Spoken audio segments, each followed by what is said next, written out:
The hope for this campaign is ultimately to normalize the conversation, right? Especially for student athletes who seem to have a bigger stigma around mental health, just the way that that culture has brought us up. And so the more that we can talk about it, the more that we feel comfortable having these conversations, the better off we all are with ourselves and also with supporting other people who might have mental health concerns. Our department offers the individual counseling to all the athletes, and if we need to do some group work with teams, we also can do that as well.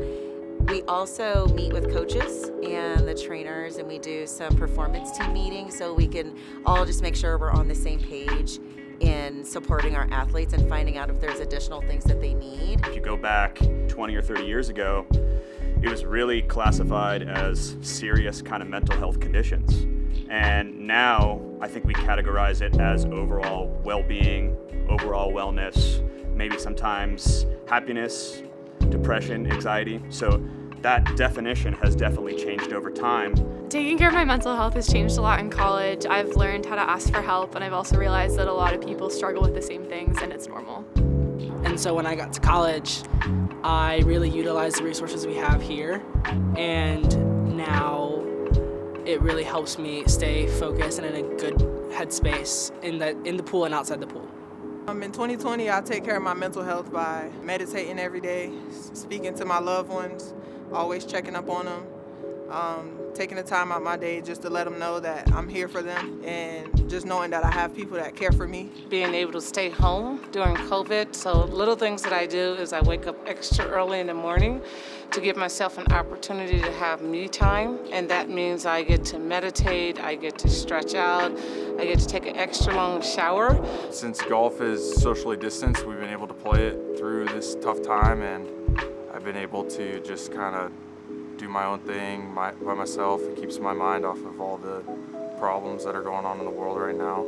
I will say like the sports psychologist is one of the best resources for student athletes, especially for me because I am an international student, and it has been just like really hard to spend like quarantine by myself. Like they make you feel like support and love, and they teach you like how to take care of yourself, and they give you tools to do those things.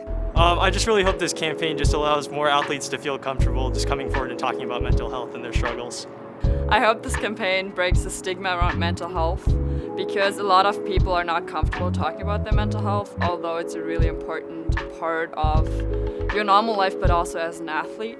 Well, certainly when I first got hired in 1992, I don't think that mental health was really in the vocabulary, and really not much awareness was given to mental health at that particular time.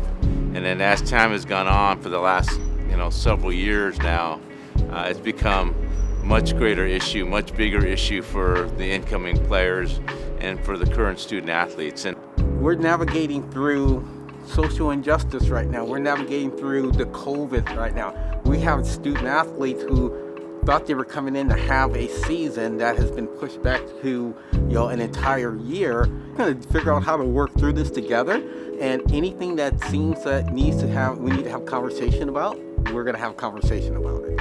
Everyone processes it differently, and for young kids it can be stresses that are from home, or it could be stresses from the game itself and the competition. And the one thing I've realized in 37 years, it's real. And we are very blessed here at Arizona to have a very good staff. Dr. Rachel Webb and her staff do a great job in addressing these issues. And to me, they're real, they're important, and we're not doing our job if we don't take care of them. I'd say before I kind of knew all about mental health, I would just kind of push off things that bothered me, because if I could push it away, I didn't have to think about it. But I've learned that as much as you push it away, it'll still be there.